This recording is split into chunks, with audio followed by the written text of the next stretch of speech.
दोस्तों, साल 2024 का सबसे प्रिय सबसे महत्वपूर्ण जो त्योहार है वह शुरू होने वाला है। दोस्तों, वह त्योहार माता रानी के 9 दिन नवरात्रि होती हैं, जिसमें बहुत श्रद्धा से बहुत भक्ति भाव से माता रानी के भक्त अपनी भक्ति में 9 दिन तक लीन रहते हैं। और होना भी चाहिए, क्योंकि यही वह 9 दिन आते हैं दिन में माता रानी अपने भक्तों की मनोकामना पूरी करती है, उनकी मनोकामनाओं को सुनती है, उनके मन की आवाज को सुनती है और उनकी मनोकामनाएं पूरी करती है। भक्तों, नवरात्रि का महापर्व बहुत ही शुभ और मंगलकारी माना जाता है। नवरात्रि के पूरे 9 दिन गंगाजल की हर एक बूंद की तरह पवित्र माने जाते हैं।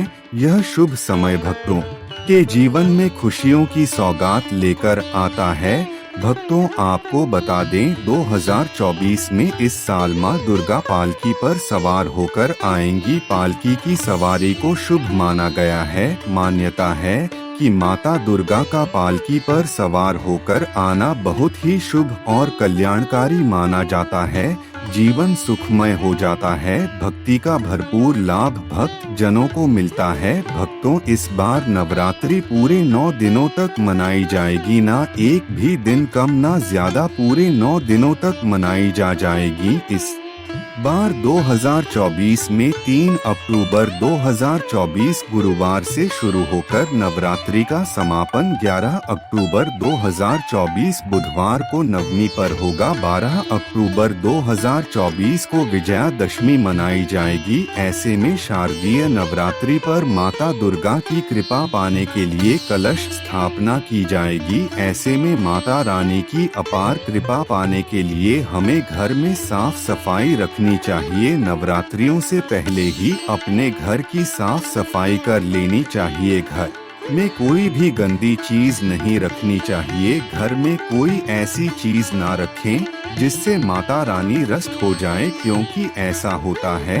वक्त अपनी भक्ति करते रहते हैं और खूब भक्ति भाव से नवरात्रि में पूजा पाठ करते हैं, परंतु फल प्राप्त नहीं होता, क्योंकि उनके घर में कोई ना कोई ऐसी चीज रह जाती है जिससे माता रानी रुष्ट हो जाती हैं।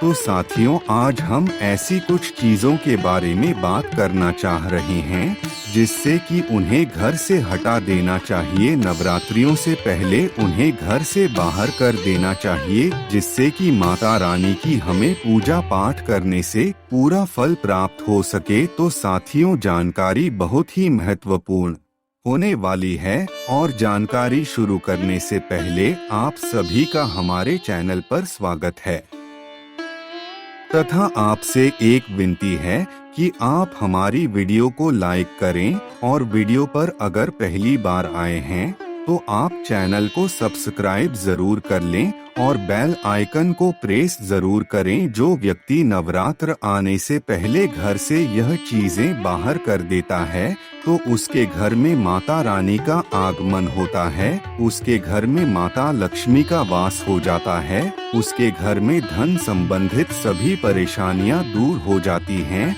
शेरावाली उसकी झोली खुशियों से भर देती हैं। इसीलिए नवरात्र आने से पहले घर से यह चीजें फौरन हटा दें। यदि इन चीजों को न हटाया जाए तो माता लक्ष्मी कभी नहीं करती ऐसे घर में प्रवेश। फिर चाहे आप कितने ही पूजा पाठ कर लो, माता लक्ष्मी ऐसे घर में कभी नहीं आती। ऐसे घर से देवी देवता भी हमेशा नाराज रहते हैं। साथियों, 3 अक्टूबर 2024 को पहली नवरात्रि का दिन है, इसलिए आपको इस दिन से पहले ही अपने घर में से यह चीज हटा देनी है और घर की साफ सफाई भी कर लेनी है। दोस्तों, अब बात करते हैं नंबर 1, मंदिर के अंदर अगर पुरानी मालाएं हैं, टूटी फूटी मूर्तियां हैं, उसके साथ ही खाली माचिस की डिब्बी रखी हुए हैं तथा जो भी खाली धूम बत्ती अगरबत्ती के पैकेट रखे रहते हैं तो उन्हें बाहर फेंक दें। तथा नंबर 2, यदि आपके घर में कोई खंडित मूर्ति है तो उसे किसी नदी में प्रवाहित कर दें। माता शेरावाली की तस्वीर अगर कांच के फ्रेम की है और वह हल्की सी भी अगर टूटी हुई हो तो ऐसी कांच को बदलवा ले या ऐसी तस्वीर को जल में विसर्जित कर दें तथा उसकी जगह दूसरी नई मूर्तियां तस्वीर लाकर अपने घर में रख ले। नंबर 3 दोस्तों, नवरात्रि के 9 दिन बहुत ही पवित्र होते हैं। नवरात्रि के 9 दिनों घर को साफ सुथरा और पवित्र रखना अति आवश्यक है। इसीलिए नवरात्रि के 9 दिनों में ब्रह्मचर्य का पालन किया जाता है। ऐसा करने से माता लक्ष्मी की बहुत बड़ी कृपा आप पर होती है। नंबर 4 तामसिक भोजन ग्रहण नहीं किया जाता। नवरात्रि के 9 दिनों में माता रानी के भक्तों को प्याज, लहसुन, मांस, मदिरा और अंडे से दूर रहना चाहिए। अधिकतर भक्त नियम का पालन भी करते हैं, लेकिन वह एक गलती कर बैठते हैं। वह नवरात्रि के 9 दिनों में अपने घर इन अपवित्र चीजों को रख लेते हैं। ऐसा भूलकर भी नहीं करना चाहिए। भागवत पुराण के अनुसार नवरात्रि के 9 दिनों तक माता रानी अपने भक्तों के घर में वास करती है। अगर आप भी चाहते हैं कि माता रानी आपके घर में वास करें तो आप अपने घर के वातावरण को पवित्र रखें। नंबर 5 नवरात्रि शुरू होने से पहले ही अपने घर से प्याज, लहसुन, मीट, अंडा और मदिरा को बाहर निकाल दें। अपने घर को साफ रखें। इन वस्तुओं को घर से बाहर निकालने के बाद अपने घर में गंगाजल का छिड़काव अवश्य करें। भगवत गीता में भगवान कृष्ण कहते हैं, बगैर गंगाजल छिड़काव कोई भी मंगल कार्य सफल नहीं माना जाता। गंगाजल से आपके घर का वातावरण पवित्र हो जाएगा, घर में मौजूद नकारात्मक ऊर्जा भी नष्ट हो जाएगी और जिस घर में वातावरण पवित्र होता है और नकारात्मक ऊर्जा नहीं होती, वह माता रानी का वास सदैव होता है। नंबर 6 फटे पुराने कपड़े उन्हें बाहर निकाल दें। घर में बेकार पड़ा सामान नकारात्मक ऊर्जा लाता है, इसीलिए गंदगी बिल्कुल भी ना करें। धूप दीप जलाकर वातावरण को स्वच्छ रखें। दोस्त, माता के आगमन के लिए घर का दरवाजा जरूर सजाना चाहिए, इससे माता आकर्षित होती है। नंबर 7 साथियों, नवरात्रि शुरू होने से पहले माता रानी की मूर्ति पर जो भी चुंदरी आपने सजा रखी हो और वह पुरानी हो चुकी है तो उसे नवरात्रि शुरू होने से पहले ही हटा दें और दूसरी चुनरी लाकर माता रानी को उड़ा दे। ऐसा जरूर करें, भूल से भी वह पुरानी सुंदरी माता रानी पर नहीं रहनी चाहिए। नंबर 8 घर के मुख्य दरवाजे के आसपास कबाड़ इकट्ठा कर देते हैं। ऐसा करना अशुभ माना जाता है। अगर आपने भी अपने घर में घर के मुख्य दरवाजे पर या छत पर या फिर खासकर घर की उत्तर दिशा में कबाड़ इकट्ठा कर दिया है तो नवरात्रि शुरू होने से पहले उस कबाड़ को घर से अवश्य ही निकाल दें। नंबर 9 भक्तों, यदि आपके घर कोई भी बंद घड़ी है तो नवरात्रि शुरू होने से पहले उसे अपने घर से हटा दें और नई घड़ी ले आए या उसकी मरम्मत करवा ले। घड़ी को प्रगति का प्रतीक माना जाता है।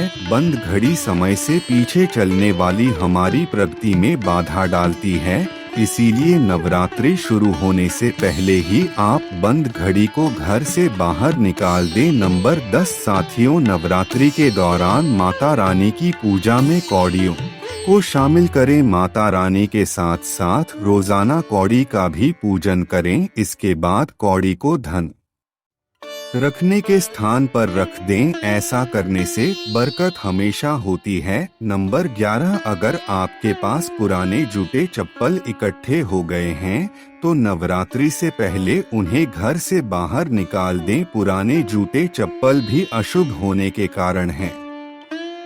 घर में नकारात्मक ऊर्जा आती है और घर में अशांति और तरह का माहौल रहता है। इन्हें नवरात्रि आने से पहले घर से निकालना ना भूले। साथ ही टूटे फूटे बर्तन अगर घर में पड़े हैं या टूटा हुआ आईना भी अगर घर में हो तो उसे भी निकाल दें। दोस्तों, आपके लिए यह जानना अति आवश्यक है कि वह कौन सी ऐसी वस्तु है जो माता रानी के पूजन में भूलकर भी इस्तेमाल नहीं करना चाहिए। दोस्तों, हम आपको क्रम अनुसार ऐसी कुछ चीजों को बताने जा रहे हैं जिनका हमें नवरात्रि के दौरान पूजा में इस्तेमाल नहीं करना चाहिए। तो साथियों, ऐसी चीज नंबर 1, नवरात्रि के दौरान शादीशुदा महिलाओं को सफेद कपड़े पहनकर पूजा पाठ नहीं करना चाहिए। साथ ही साथ काले कपड़े भी नहीं पहनना चाहिए, इससे पूजा व्रत आदि खंडित हो जाती है। माता की चौकी जब आप लगाएं तो उसके नीचे कागज नहीं लगाना चाहिए। माता की चौकी हमेशा लाल कपड़ा बिछाकर ही बनाना चाहिए। हमेशा याद रहे, नवरात्रों के इन 9 दिनों तक व्रतधारी को अपना आसन चौकी के आगे ही लगाना चाहिए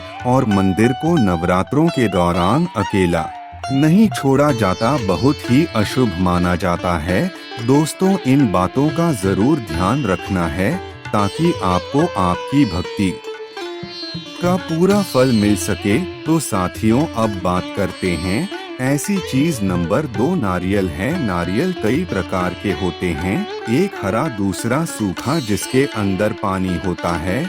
जिस नारियल के अंदर पानी होता है, माता रानी के पूजन में सदैव पानी वाला और जटा वाला नारियल ही इस्तेमाल करें। नारियल का पूर्ण होना चाहिए, नारियल चटका हुआ या टूटा हुआ नहीं होना चाहिए, क्योंकि साबुत नारियल ही पूर्ण और पवित्रता का प्रतीक होता है। साबुत नारियल ही सुख समृद्धि का प्रतीक होता है। ध्यान रहे कि महिलाएं माता रानी को नारियल अर्पित कर सकती है, लेकिन कभी भी माता रानी के सामने नारियल को भूलकर भी नहीं तोड़े। नारियल बीज रूप होता है और स्त्रियां बीज रूप से ही शिशु को जन्म देती हैं, इसीलिए कभी भी महिलाओं को नारियल नहीं तोड़ना चाहिए। नवरात्रि में छोटी छोटी कन्याओं को माता रानी का स्वरूप माना जाता है। कन्याओं को भोग लगाया जाता है। 2 साल से लेकर 10 साल तक की कन्या का पूजन होना चाहिए। अष्टमी अथवा नवमी को कन्याओं के पैर धोकर भोजन कराना, उपहार आदि देना श्रेष्ठ माना जाता है।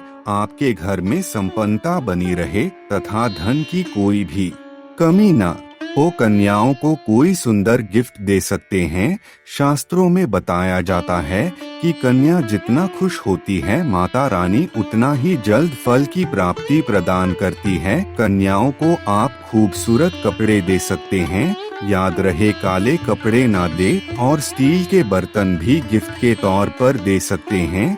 जब कन्या अपने घर के लिए प्रस्थान करें तो उनके चरण जरूर छू ले और अपने मन में अपनी प्रार्थना को पूरा करें। सच्चे दिल से मांगी मुराद माता रानी अवश्य पूरी करती है। तो दोस्तों, हमारे द्वारा बताई गई इन वस्तुओं को नवरात्रि शुरू होने से पहले अवश्य यह घर से बाहर कर दें, जिससे आपको माता रानी का भरपूर आशीर्वाद मिले तथा आपकी पूजा पाठ और व्रत करने का फल प्राप्त हो सके। तो साथ की जानकारी कैसी लगी कमेंट में लिखकर जरूर बताना। वीडियो को लाइक करना और अगर आप चैनल पर पहली बार आए हैं तो चैनल को सब्सक्राइब कर लेना तथा बेल आइकन जरूर दबा देना। चलिए दोस्तों, मिलते हैं अगली जानकारी के साथ, तब तक के लिए अपना ध्यान रखना। धन्यवाद।